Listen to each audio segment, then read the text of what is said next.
Welcome to the Cafe Culture Podcasts, a season of discussions on politics, philosophy, culture and science. Thanks, Anna, and thank you very much for the invitation to come along tonight. It's really great to be here, and I always love coming back to Newcastle, and it's such a small, friendly city, and such beautiful architecture. I was walking up from the station thinking about just how well it works as a city, particularly when we were discussing this just before, if you compare it to somewhere like Manchester. So delighted to be here. And just to explain a little bit about the organisation that I work for, IPPR North. So IPPR is a national think tank, but it's one of the very few that has a dedicated organisation for the north of England that actually talks about policy beyond Westminster. So IPPR North, we were founded in 2006, and our purpose is about trying to champion the voice of people and businesses and third sector organisations in the north of England, trying to make sure that those voices are heard at Westminster. And of course, with Devolution, we're increasingly talking to some of the new mayors and some of the new combined authorities and trying to make sense of that agenda as well. So what we do is we try to come up with new ideas, we try to convene new conversations in order to try and think about what are the new policy that we need to try and deal with some of the economic and social challenges that we face. So this evening, I want to address the question that we've got about Northern Devolution, whether it's a powerhouse or an underdog. And I want to do that really by starting with a reminder of what Northern Powerhouse was all about, where it came from, if you like. So Northern Powerhouse, a term coined by George Osborne back in 2014, and it was very fitting because he was giving a speech in the Manchester Museum of Science and Industry. So it seemed very appropriate for him to talk about powerhouses in a place where lots of steam engines and old planes and this kind of thing. So it really worked for that environment. But it actually caught on. It caught on beyond the area of Manchester. And it really became a phrase which was used to help galvanise people and businesses and wider investment, a sort of collective vision that people could get behind, and that vision of a sort of better north. So that's kind of where it originated from. But of course, that vision was quite particular in George Osborne's mind. His vision was very much of a building a city between Manchester and Leeds, about trying to strengthen the connections between those two cities and to harness what he called the benefits of agglomeration, the benefits of densification of people and place in order to sort of drive the economy. And that's very much what his vision was of a northern future. And you often hear that referred to about building a new London in the north. But 4 years on, what has changed, and is that vision of Northern Powerhouse still relevant, and where does devolution fit in with that whole project? Well, first of all, I think it's worth considering what's actually changed since George gave us his vision of how the North could develop. Well, we've had a long period of stagnating economy since the recession and crash of 2008. And even now, 4 years since he coined that term, we've still got really big issues with stagnating levels of economic growth and productivity, stagnating wages. So some of our research shows that wages now are actually lower than they were in 2007. And we've got a real sense of the economy really just ticking over, not really moving in a positive direction. So that's a real challenge for those of us who work in this field. And it's a challenge for the powerhouse too, as to whether it can realise some of that growth longer term. The second thing is we have had a bit of devolution. Devolution has started to come through, and I guess you could credit George Osborne with some of that. But the problem is that it's a bit partial, it's a bit piecemeal. So Manchester have got a mayor, so have Liverpool City Region, so have Tees Valley, Sheffield's got Dan Jarvis now, a big discussion there about Yorkshire, and you've also got the discussions going on about north of the Tyne deal, which is certainly much further ahead than many other places. So devolution is starting to trickle down, you might say, but very partial and very piecemeal. And we at IPPR North have always been fans of devolution, but we've always said, look, if you're going to have devolution, then you need a clear framework for that devolution. You need to be clear what the rules of the game are, what the terms of engagement are.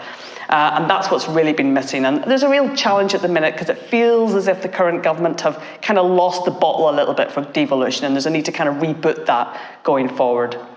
And then thirdly, we've also had a growing sense of northern identity, I think, over the last few years since Powerhouse was coined. And we've seen that recently with the Convention of the North meeting in Newcastle, just back at the beginning of September. So a group of all northern leaders across party lines, faith leaders, leaders of trade unions, leaders of third sector organisations coming together in Newcastle to sort of argue, well, could we work together to come up with a united voice to Westminster?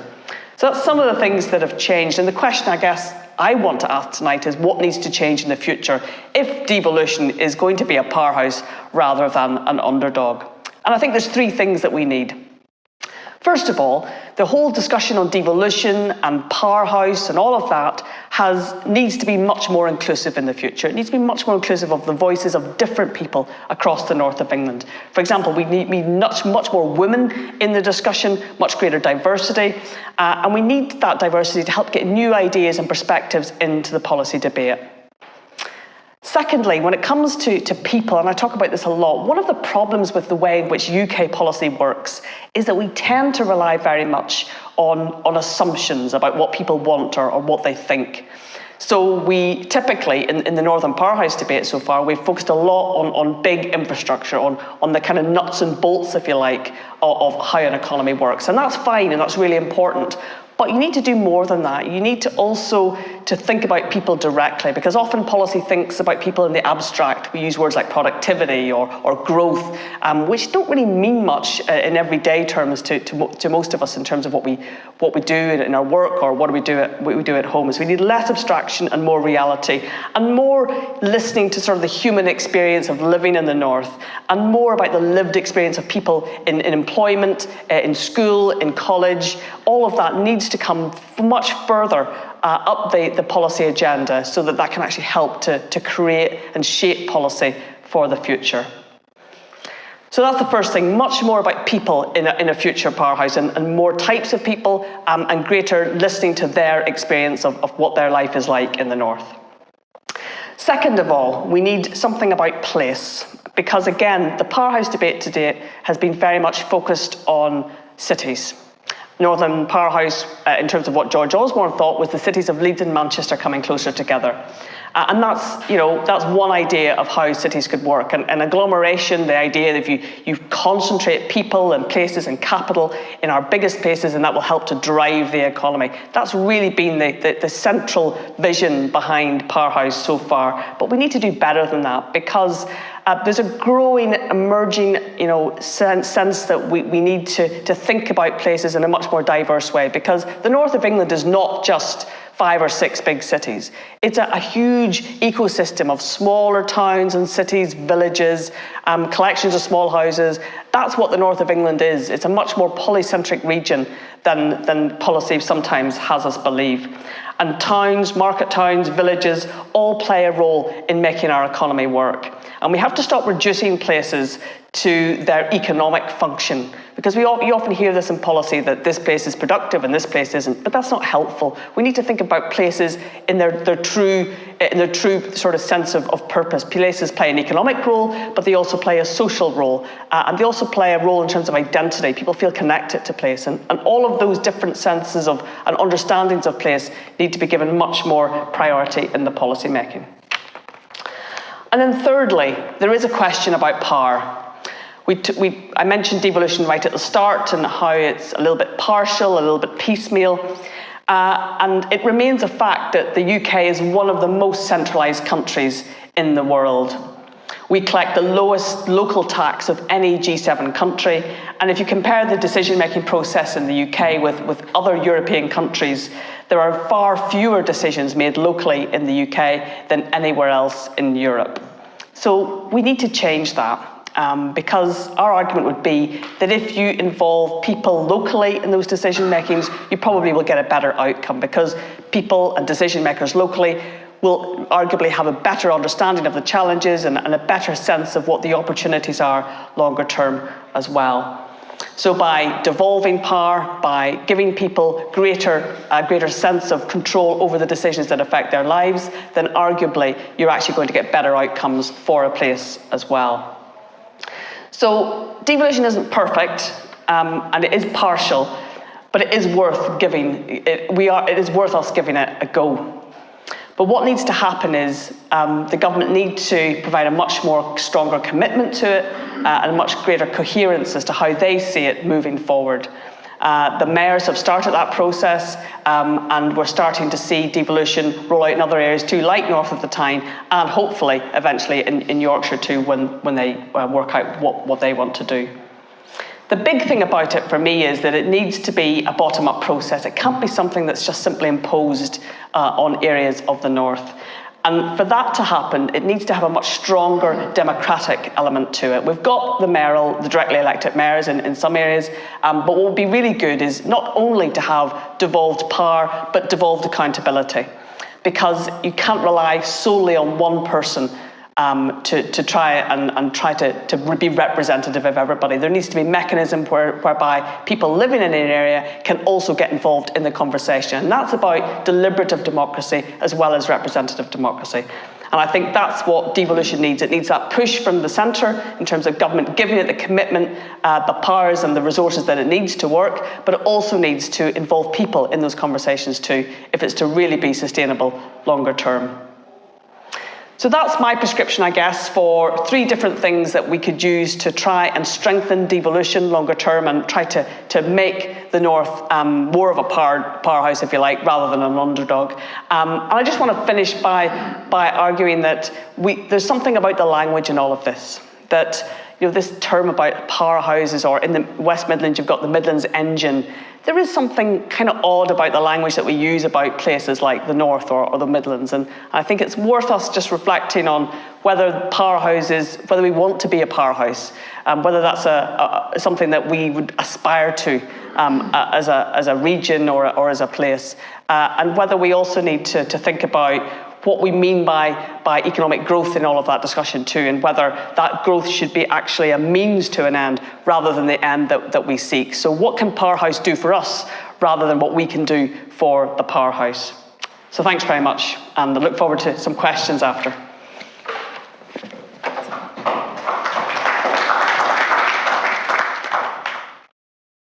Hi everyone.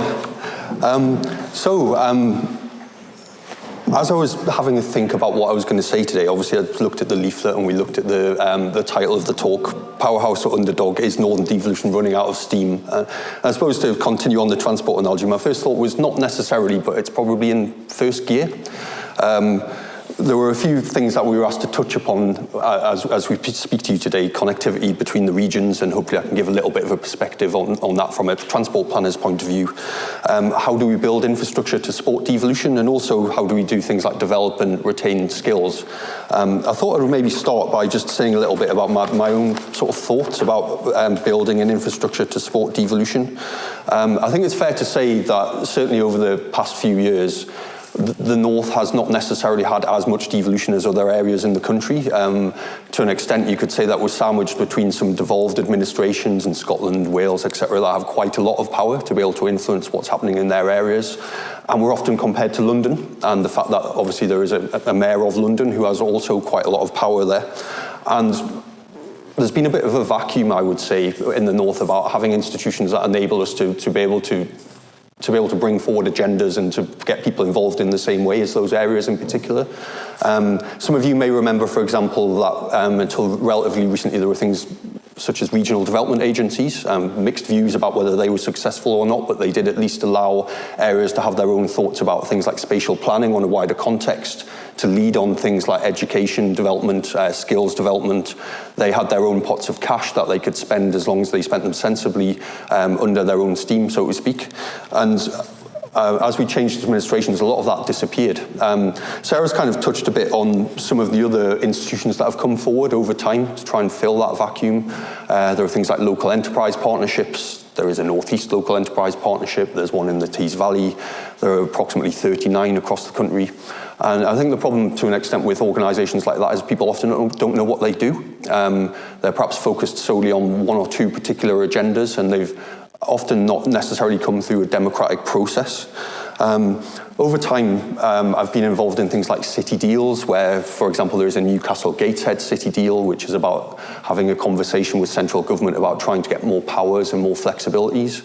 And they're a bit of a mixed bag and often don't come with funding associated with them. And again, people are not necessarily aware of them. And more recently, we've started to move to a model where government has encouraged the formation of things like combined authorities. So many of you will be aware of the Northeast Combined Authority, which at the moment is going through a process of, shall we say, re-establishing its footprint and how that works. There is mayoral combined authorities, which tend to have a little bit more power. There is the ability for them to have more say over funding. They're, I suppose, quite a good avenue to have a conversation with central government, and they provide a bit more of a voice, because often you have a spokesperson, like an elected mayor that people have heard of, that can engage with, that they can write to, that's able to put forward principles for a given area about how things should develop over time. And with working in the Tees Valley, obviously there's a mayor there, Ben Houchin. We've touched on some of the other mayors in other areas of the country, and I think probably the key thing there is the profile that they can bring to an area. But in terms of devolution more generally, there hasn't really been anything that necessarily comes across the entire North. I mean, you can debate to an extent what is the North, but more generally, as you get sort of north of London, there hasn't been a body that's able necessarily to talk across a number of agendas to have that conversation with government about what's best for the people in our region and our regions. We have had things like a Northern Powerhouse minister, there's a Northern Powerhouse partnership, but there's semi-ad hoc arrangements. One of the institutions that I was going to talk a little bit about is a body called Transport for the North, and that's an organisation that represents the 9 transport authorities in the northern area, and that's a sub-national transport body. You have this organisation called Transport for the North, and as I'll go into that a bit more, hopefully we can sort of talk a bit about how that might help us to have a voice in areas like transport. But I think something that's been missing from that conversation way back when George Osborne started this conversation in 2014, I personally, as an officer, kind of assumed that there would then be other institutions that would bring forward conversations around skills or education or spatial planning, culture, how do we work together in science and innovation. And to an extent, those things haven't really happened in any sort of formal way that brings together local authorities and elected bodies. And the space is being filled quite admirably by organisations like the Institute for Public Policy Research and other think tanks and bodies that help to drive forward that agenda. But I think in terms of devolution as a whole, that's leaving a gap, or it's not allowing us to cover certain agendas. In terms of Transport for the North, because in our flyer there was a suggestion we talk a little bit about connectivity between regions, and that's kind of hopefully my area of expertise. I wanted to just touch a little bit on Transport for the North, and because that's the first statutory subnational transport body, it is by law able to produce a transport plan for the whole of the north of England. There's a website where you can learn a lot more about that. I'm not here today to sort of bombard you with information about what's exactly in that plan. But that brings together these 19 transport authorities in a formal way that allows partnership with Department for Transport, with Network Rail, with Highways England, with all of those agencies that actually have the money that allows us to invest in infrastructure. And all of this is under an independent chair. Transport for the North's main aim really is about trying to use transport, because transport is a means to an end, not an end in itself, to improve the economy of the north of England, which I think is quite an important component part of what many people try to achieve through devolution and the devolution process. The ambition is to try and improve the economy of the north, to increase one of the horrible technical phrases, but the gross value added of the area, and to try and add an extra 850,000 jobs to the north of England over the next 20 years or so, using transport as an enabler to bring the city's conurbations together. A lot of this was based around an independent economic review that was carried out about 2.5 years ago by Lord Adonis. Some of you may know as a Labour politician. And that focused on what are the key strengths of the North, what are the things that we all are good at that we can work together on to try and bring forward to improve our economy. And that was focused around things like the energy sector, the digital sector, advanced manufacturing, things like that. And just to give you a couple of sort of statistics around some of the things that Transport North is trying to achieve. At the moment, people within a 60-minute train journey of 4 or more major northern cities, in an area that's got a population of around 12 million people, there are 10,000 of them. And so the ambition is to try and increase that footprint so more people can get to these cities more quickly within the 60 minutes, bring that up to the millions by improving train services, et cetera, et cetera.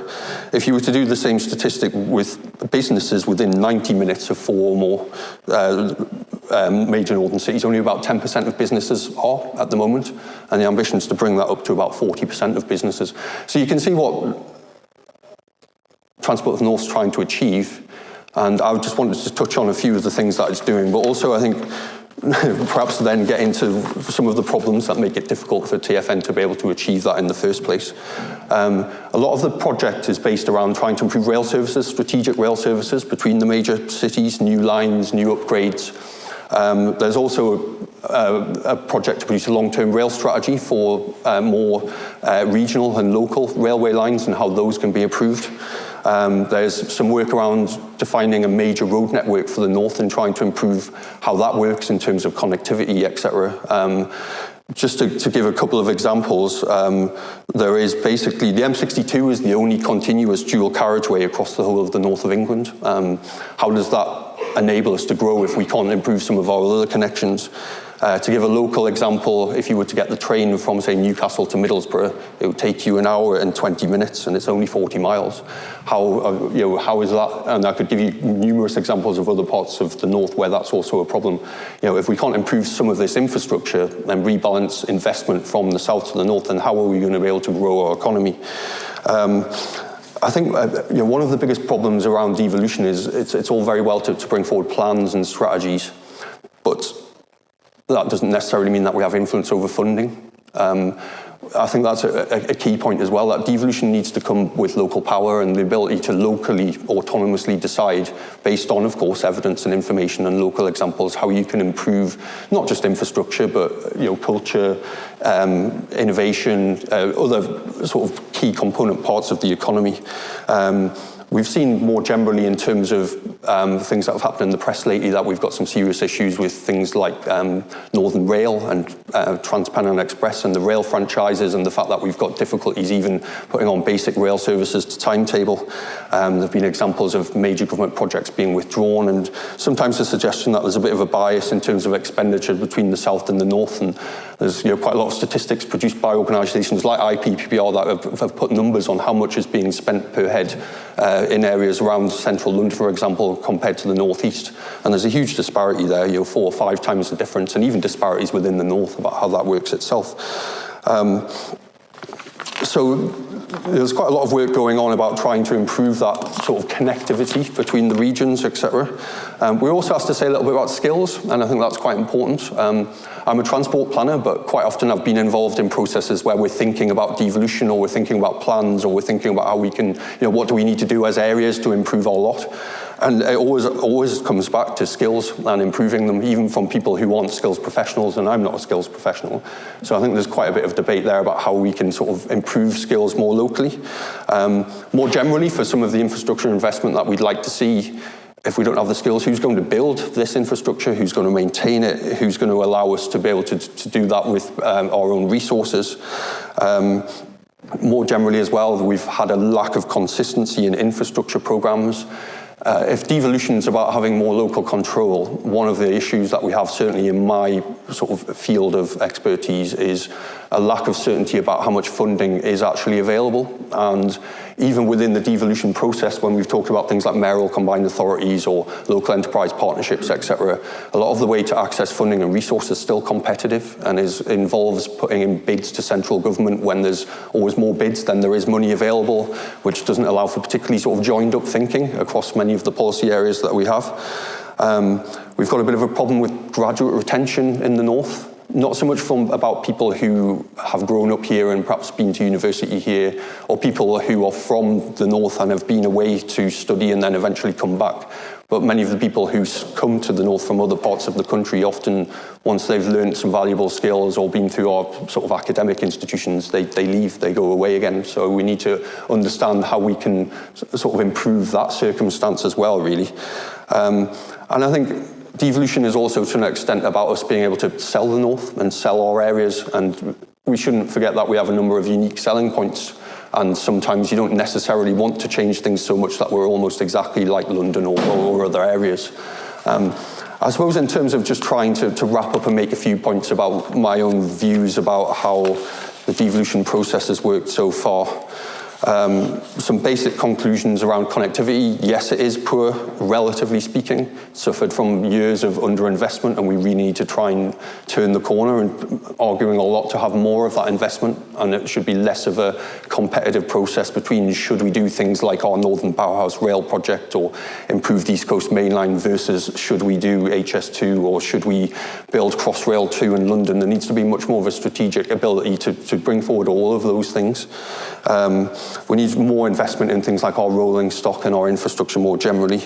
And that's, we've suffered from a lack of coherent planning over a number of years, and the ability for us to have that conversation across the north, across a number of different areas, not just planning for our transport infrastructure, but planning for how we work collectively to develop things like our energy sector, the advanced manufacturing sector, etc.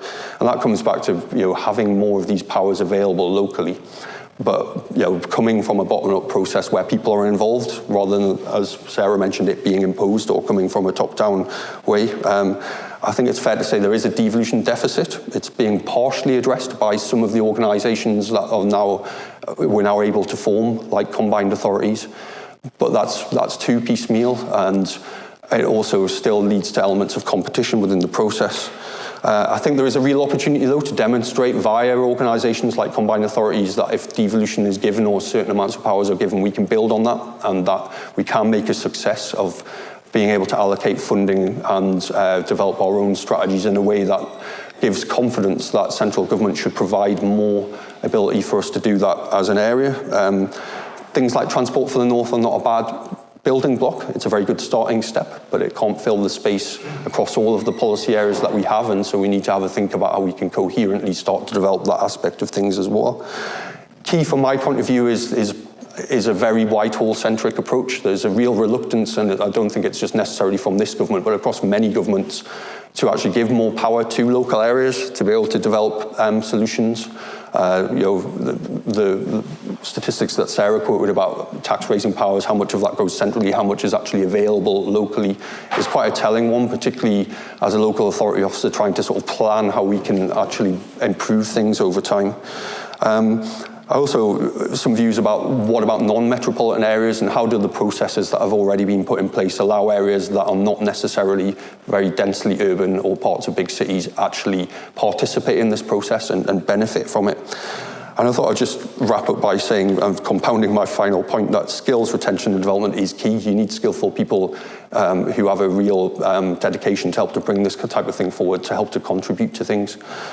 So that was perhaps a bit of a trundle across the three sort of bullet points that were beneath the strap line of the talk, but hopefully that just provides us a little bit of food for thought, and we can hopefully have a bit of debate about Northern Powerhouse more generally, where it's going, and where we think it should go from here on in. Thank you.